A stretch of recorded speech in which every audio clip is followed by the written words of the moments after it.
Pessoal, bom dia, boa noite, boa tarde. Não sei que hora é que vocês vão estar assistindo essa aula, né? Mas aqui é o professor Rafael falando. Vamos agora para mais uma aulinha de biologia. E o conteúdo que nós vamos iniciar trabalhando agora é a origem da vida, né?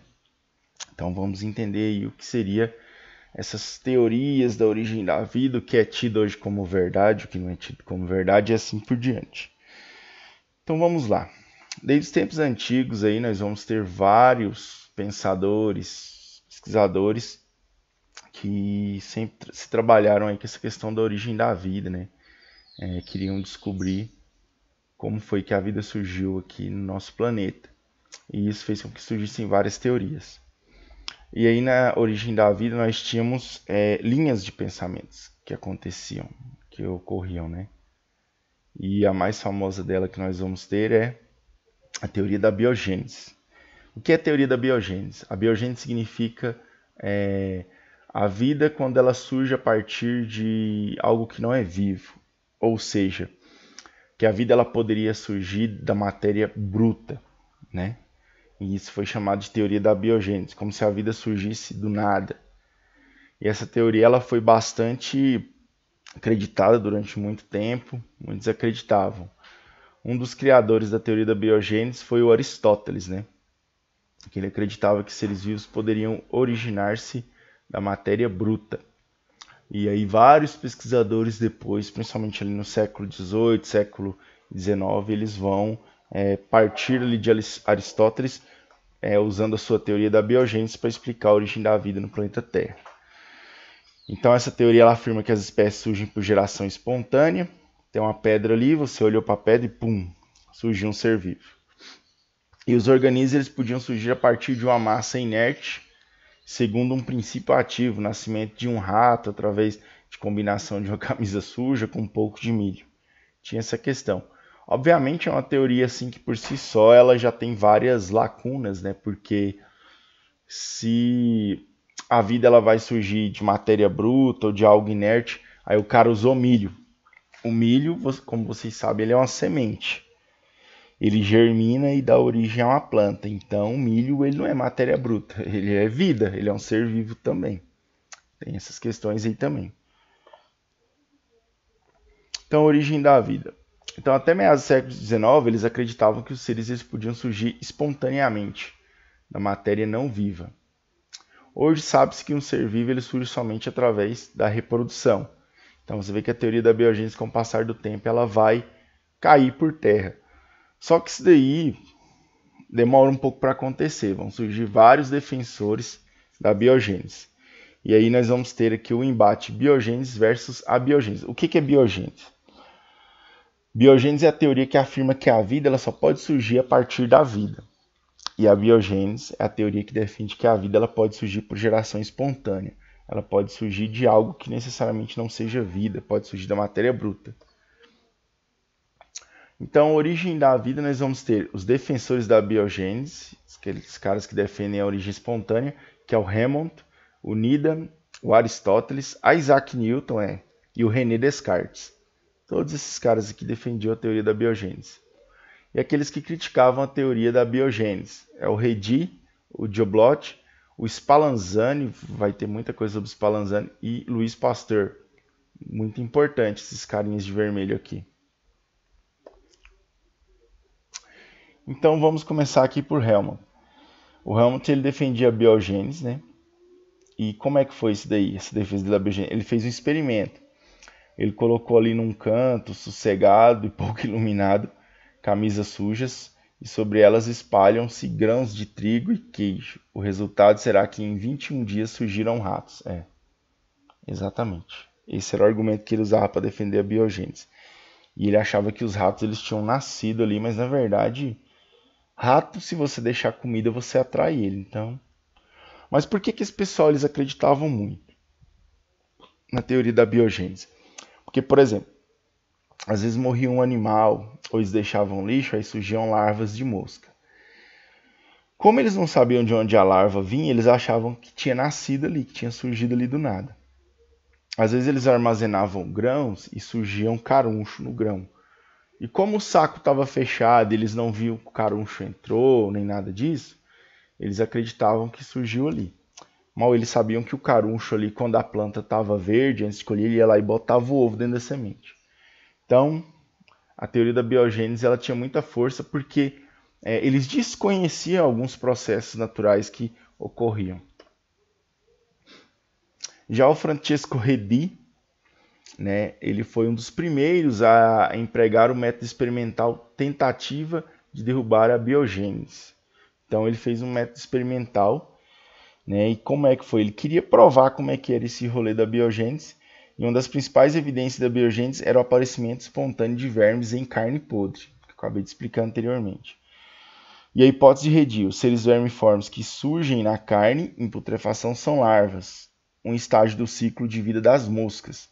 As larvas devem surgir de ovos colocados por moscas e não por geração espontânea, a partir da putrefação da carne. Então, com esse argumento aí, ele tentou, né, derrubar ali a hipótese da biogênese. E ele chegou a fazer um experimento para provar isso. Ele pegou carne podre, colocou dentro de um vidro, e aí ele cobriu um desses vidros com a telinha e o outro ele deixou aberto. O que ele cobriu com a telinha apodreceu ali e tudo mais. Mas o que ele deixou aberto, as moscas elas começaram a entrar e colocar ovos, né?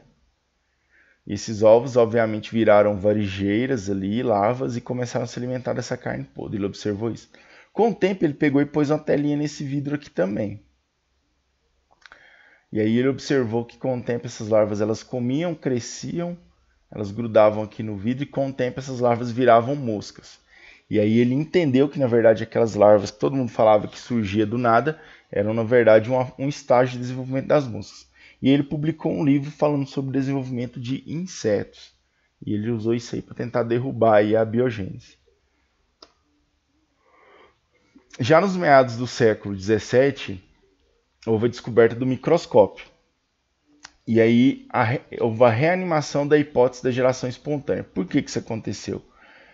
Porque o pessoal começou a descobrir a existência de bactérias, fungos, ou seja, seres microscópicos. E aí os abiogenistas achavam que seres tão pequenos e simples como os micróbios não se reproduziram, eles surgiram por geração espontânea.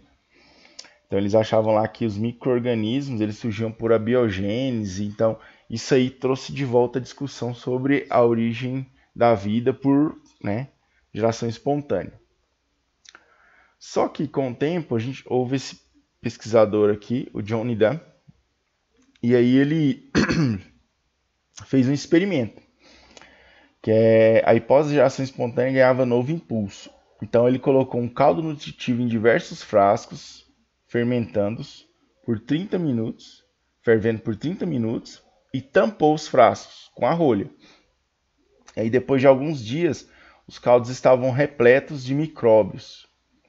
E aí ele argumentou então que os seres presentes nos caldos surgiram por geração espontânea. Então ele fez um experimento aí para tentar provar essa questão. Só que o Lázaro Spallanzani ele fez o seguinte, ele realizou um experimento semelhante ao do Needham, só que ele teve resultados diferentes. As infusões preparadas por Spallanzani, muito bem fervidas e cuidadosamente arrolhadas, continuaram livres de micróbios. Aí houve uma discussão gigantesca entre esses dois aí, né? Um chegou a ridicularizar o outro, um chegou a desmentir o outro, falando que, mas você ferveu, você matou o princípio da vida, que eles também, nessa teoria deles aí, eles falavam que a vida ela não surgia, você tinha que ter um princípio gerador da vida. E aí ele relatou que ao ferver ele tinha matado esse princípio gerador da vida. Só que ao ferver você tá o quê? Você tá matando esses micro-organismos, né? Então tem toda essa questão aí. E aí esse foi o experimento. Ele ferveu, aí ele deixou aberto os micro-organismos, né? Qualquer comida aí que você preparar e deixar exposta, ela vai mofar, ela vai azedar, ela vai perder. Hoje a gente sabe que isso é pela ação dos micro-organismos que estão tão presentes na comida quanto no ar. Mas no caso dele, ele ferveu e deixou tampado. E aí esse ar aqui, a temperatura, ela mata esses micro-organismos, e ele continua tampado, e aí não vai acontecer nada com a comida, porque se não tiver micro-organismo, a comida ela não estraga, viu? Lembrem-se disso daí. E aí, Unidan versus Spallanzani. Então começou essa guerrinha entre esses dois. O argumento de Spallanzani e Unidan é que ele não ferveu o caldo por tempo suficiente, ou não vedou o frasco de forma eficiente. Esse foi o argumento dele. Aí o outro falou, a fervura por tempo prolongado destrói a força vital. Realmente, né? Destrói os micro-organismos, né? A força vital presente no caldo. Esse é o argumento do cara. E o François Appert, ele aproveitou as experiências de Spallanzani e inventou a indústria de enlatados. Exatamente. Os alimentos enlatados, eles surgiram a partir da experiência desses dois caras aí. O que era o enlatado naquela época? Os caras ferviam a comida, trancava ela dentro da lata lá, né? E ali não tinha nenhum micro-organismo, então essa comida ela durava por mais tempo do que uma comida fresca. E aí surgiram os enlatados. Hoje eles usam esse mesmo princípio, só que hoje em dia eles usam conservantes, usam um monte de coisa aí. Mas isso aí serviu para alguém ficar milionário, né? Isso é bom. Ciência é vida. Já no final do século XVIII, com a descoberta do gás oxigênio e seu papel essencial à vida, isso que vocês ouviram mesmo, viu? O gás oxigênio ele só foi descoberto no século XVIII. Isso que vocês estão ouvindo. O pessoal não sabia o que era oxigênio, o pessoal não sabia nem o que era elemento químico direito. Então, o gás oxigênio que a gente respira, para que serve, foi descoberto nessa época. Um novo ponto de apoio para a biogênese que argumentava que o aquecimento prolongado e a vedação hermética excluíam o oxigênio, necessário à geração espontânea e à sobrevivência dos seres. Aí agora, além deles falar que tinha aquela questão lá da força vital, eles argumentam que é importante ter oxigênio também, né? Você vê que o pessoal da biogênese eles vão caminhando cada vez mais porque é a ciência hoje, o entendimento. Mas para explicar uma teoria que, né? Aí teve uma nova disputa travada entre os biogenistas e o abiogenista. Então o pessoal começou a brigar de novo. Então, o abiogenista, a presença de ar fresco era fundamental para a geração espontânea da vida. Deve ser por isso que não gera vida no espaço, né? E o biogenista, o ar era a fonte de contaminação dos caldos. O biogenista fala, mano, o ar ele vai ter bactéria, vai ter fungo, vai ter um monte de micro-organismo. Ele não vai gerar vida, ele vai contaminar as coisas. Entendam isso. Já a Academia Francesa de Ciências, né? Eles ofereceram um prêmio para quem apresentasse um experimento definitivo sobre essa questão. Então a Academia Francesa de Ciências na época estava cansada com essa briga. Falou assim, o negócio é o seguinte, quem apresentar um experimento definitivo que explique melhor, vai ganhar um prêmio. Aí os caras, opa, prêmio? Bora. E aí que chega o nosso bom e velho Louis Pasteur. E não se engane esse nome aí, mas que eu já ouvi esse nome, é de pasteurização mesmo, viu? A pasteurização recebe o nome graças a Louis Pasteur, que foi o criador da pasteurização. Já ouviu falar? Leite pasteurizado, tudo mais. E a gente não pasteuriza só leite não, viu? A gente pasteuriza cerveja também. Quem gosta de cerveja aí. Os frascos com pescoço de cisne. Ele fez um experimento que ele, tá vendo essa imagem aqui? Ele aquecia o vidro até ele derreter, aí ele vinha e puxava. Aí ele tampava a pontinha, isso aqui chamava frasco pescoço de cisne. E aí ele ficava vedado, nada entrava e nada saía. Então o experimento dele era bem preciso nesse sentido aí. Então o Pasteur amoleceu o gargalo com fogo, esticando e curvando em forma de pescoço de cisne. Em seguida, ferveu os caldos até que saísse vapor pela extremidade dos gargalos. À medida que esfriava, o ar penetrava pelo gargalo, mas as partículas do ar ficavam retidas nas paredes do gargalo, em forma de pescoço. Nenhum frasco se contaminou. Derrubada definitivamente a hipótese da geração espontânea. Então a biogênese ela cai por terra graças a esses experimentos aqui do Louis Pasteur. Ele prova que na verdade era o ar que estava contaminado e não que o ar possibilitava a geração de vida espontânea por meio desse experimento dele. E aí ele cria a pasteurização também, que recebe esse nome em homenagem a ele, que a gente usa no leite, nos laticínios, na cerveja, bebidas alcoólicas em geral.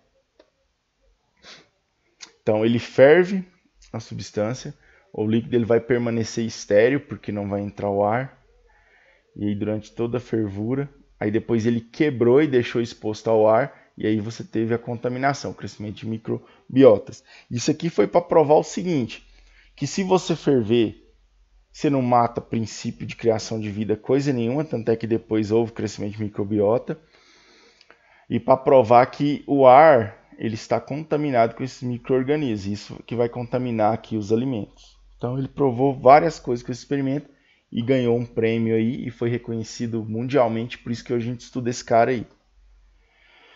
E aí nós vamos ter o Pasteur, ele vai comprovar a teoria da biogênese, né? Todo ser vivo se origina de outro, reprodução.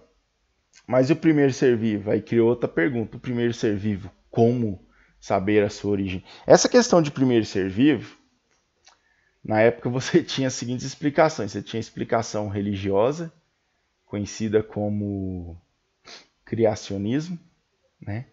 Que o primeiro ser vivo ele foi criado por uma divindade, e aí a partir daí vão surgir os outros seres vivos. Você tinha a hipótese da panspermia cósmica, que falava que o primeiro ser vivo ele veio do espaço. A panspermia cósmica. Caiu os meteoritos, tá? Tudo mais. Era um ET, o primeiro ser vivo. E aí você vai ter umas outras teorias aí que vão surgir, que é a da evolução química, que é bastante interessante, a gente vai estudar ela. Então, olha só. Teoria da sopa primordial do naturalista. Por volta de 1930, o cientista russo Oparin, esse cara aí ganhou vários prêmios. E aí ele possuía o conhecimento em geologia, biologia, astronomia e bioquímica. Os caras estudavam pra caramba nessa época, não tinha muito o que fazer. E ele publicou o livro A Origem da Vida. É desse cara aí. E aí a teoria dele é da sopa primordial ou naturalista. E aí ele vai explicar muitas coisas interessantes, inclusive sobre a história geológica do nosso planeta. O que seria essa teoria da sopa primordial? Bom, segundo estudos, hoje em dia a gente sabe que a Terra ela tem 4,5 bilhões de anos. E aí quando a Terra surgiu, ela era muito diferente do que ela é hoje. E ela era quente, ela tinha uma atmosfera primitiva. Nessa atmosfera primitiva, segundo a teoria do Oparin, você tinha metano, amônia, hidrogênio e vapor de água. Não tinha oxigênio. O oxigênio ele vai surgir muito tempo depois. E aí essas substâncias que ficavam aqui na atmosfera do nosso planeta. Era um planeta bem diferente do que é hoje. E bem difícil da vida surgir. E aí nessa Terra primitiva nós tínhamos muitos vulcões, erupções vulcânicas constantes. E aí esses vulcões eles liberavam na nossa atmosfera carbono, azoto e também oxigênio, mas não o gás oxigênio, o elemento oxigênio e hidrogênio. Isso aqui contribuía para a formação de vários elementos químicos, né? Então, erupção vulcânica e também haviam descargas elétricas que também iriam contribuir aí para a formação de novas substâncias químicas. E como se não bastasse, também não existia uma camada de ozônio. Então o Sol ele mandava muita energia para cá, radiação ultravioleta, calor. O Sol literalmente ele fritava a superfície do planeta. Então o planeta ele era um inferno, nenhum ser vivo basicamente conseguiria sobreviver aqui, teria que ser um super ser vivo. Mas na frente vocês vão ver que esses caras vão surgir. Baseado nessa teoria, ele explicou o seguinte: Oparin obteve coacervados ao misturar ácido a uma solução de proteínas em água. Ele fez um experimento e obteve esses coacervados. Os coacervados que tivessem aprisionados as proteínas enzimáticas em uma molécula de ácido nucleico seriam considerados os primeiros ser vivos. Ele seria capaz de realizar metabolismo, de reproduzir-se e apresentar hereditariedade e evoluir. Então a teoria do Oparin, por meio de experimento, ele pensou o seguinte: na Terra primitiva, as substâncias químicas por meio de vários processos de aquecimento, evaporação, descarga elétrica e reações químicas, elas formavam esses coacervados. O que seriam coacervados? Aglomerados de aminoácidos que formavam partículas de proteínas. Essas partículas de proteínas elas se juntavam e formavam os coacervados complexos. Com o tempo vai surgir os ácidos nucleicos. O que são ácidos nucleicos? DNA e RNA. Pelo mesmo processo que surgiu esses coacervados.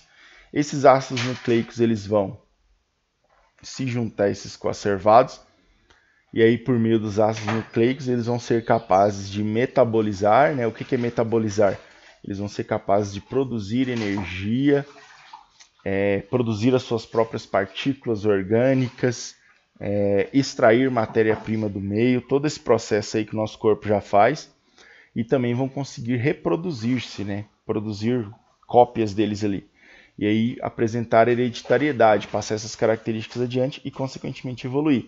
Então, a teoria do surgimento da vida, da origem da vida, é essa teoria da evolução química, dos coacervados, que foi postulada por Oparin. E essa teoria que a biologia segue até hoje, porque ela foi tecnicamente comprovada por experimentos químicos. Então, a origem da vida. Uma experiência pioneira no início dos anos 50, depois de muito tempo lá que o Oparin publicou, aí no início dos anos 50, né, o cientista americano Stanley Miller ele recriou a provável atmosfera primitiva. Ele fez um experimento que simulava a atmosfera primitiva do nosso planeta no intuito de recriar o que o Oparin havia dito no seu livro.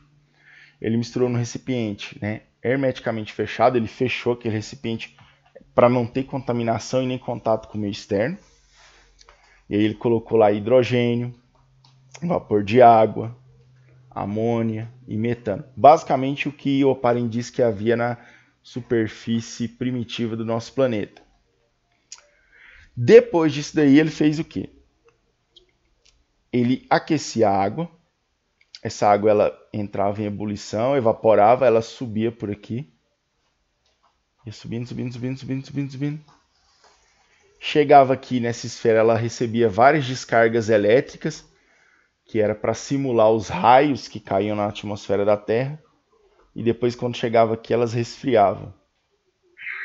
Passavam por todo esse processo aqui, onde estava a água, e ela ia se misturando e voltava para cá, evaporava e ficou fazendo isso daqui.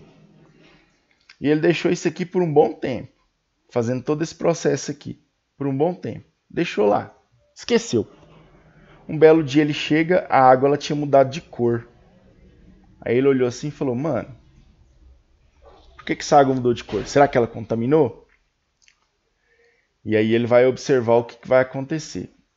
Então Stanley Miller, né, poucos anos depois, seguindo a mesma linha de bioquímica, ele foi observar lá. Você vai ter o Sidney Fox, que ele vai fazer o mesmo processo, só que ele vai pegar essa mistura seca de aminoácidos, a água ela muda de cor porque começa a surgir aminoácidos nela. Aí você pensa, cara, mas é aminoácido? O aminoácido ele é o precursor das proteínas. Então, de certa forma, o que o Oparin falou estava correto sobre conservação. Só que você tem que entender o seguinte, ele fez esse experimento dele em um mês. A Terra ela teve 1 bilhão de anos para fazer isso daí. E outra, era num planeta. Um planeta inteiro aqui ele fez só num. Então, para vocês verem que as possibilidades elas são infinitamente maiores.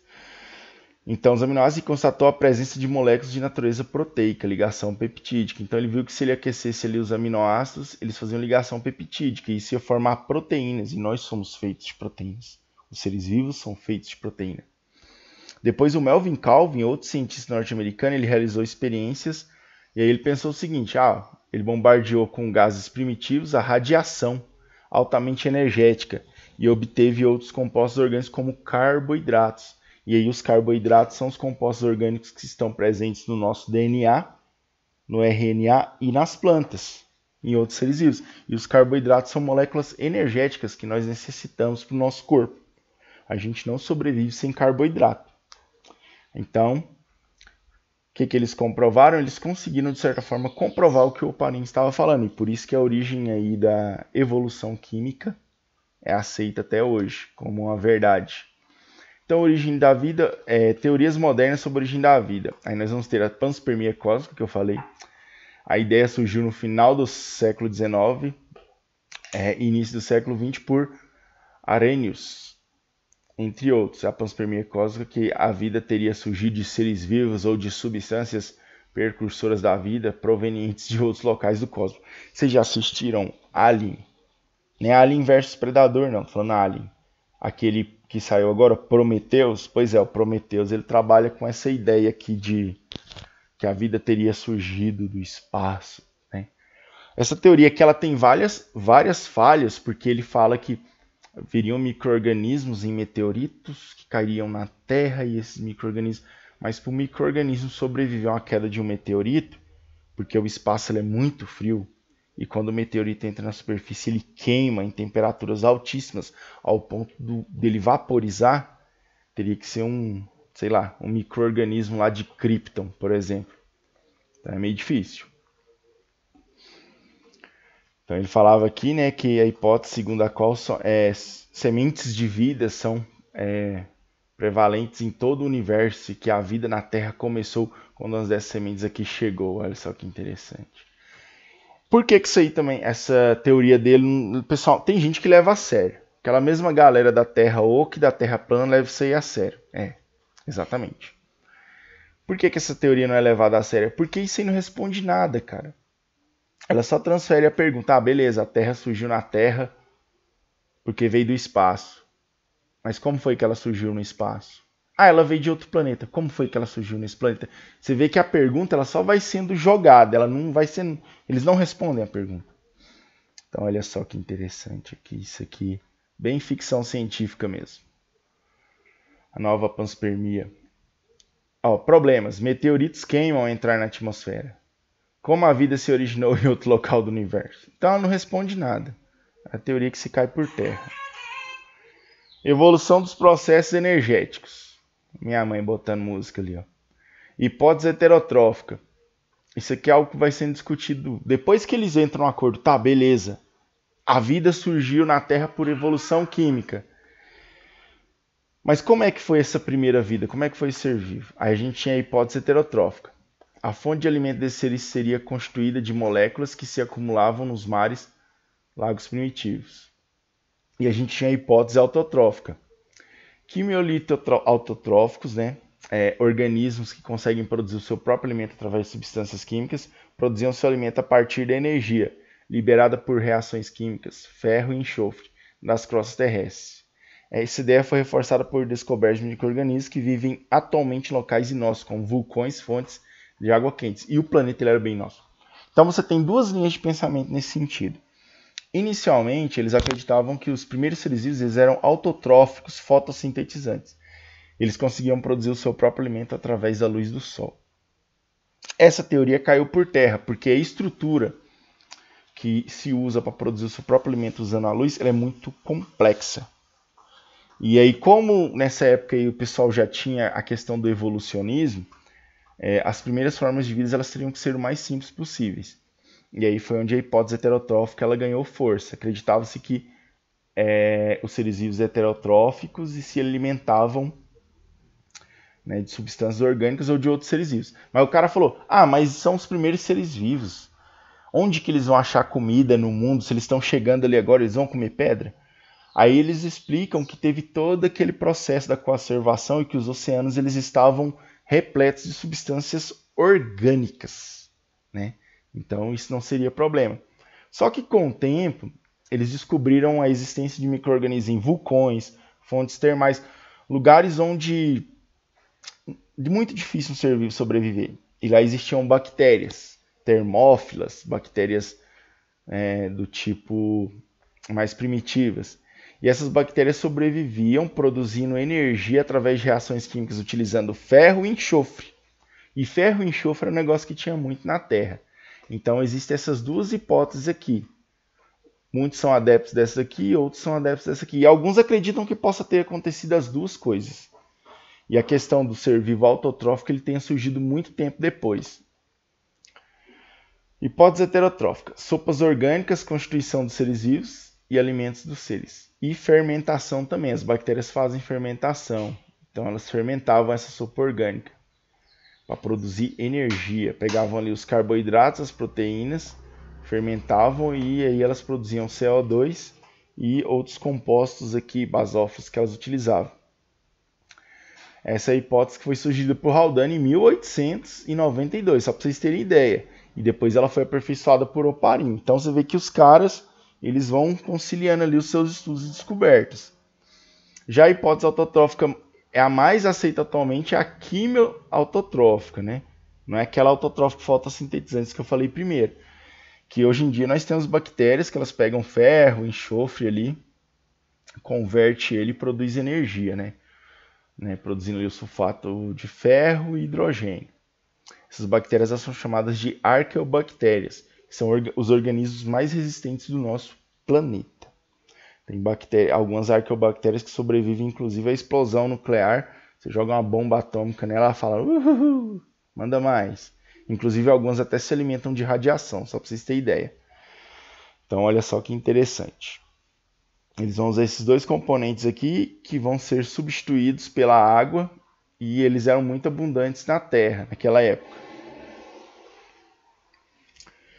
Então, a origem da vida, os aglomerados proteicos formados nas primitividades da Terra foram organizados envoltos por uma película de moléculas de água chamadas coacervados ou coacervatos. A partir dessas estruturas é que surgiram todos os seres vivos do planeta.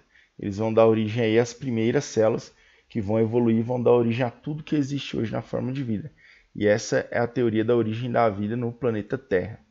Basicamente isso, fiquem com Deus, estudem com afinco, salam aleikum aí para todo mundo.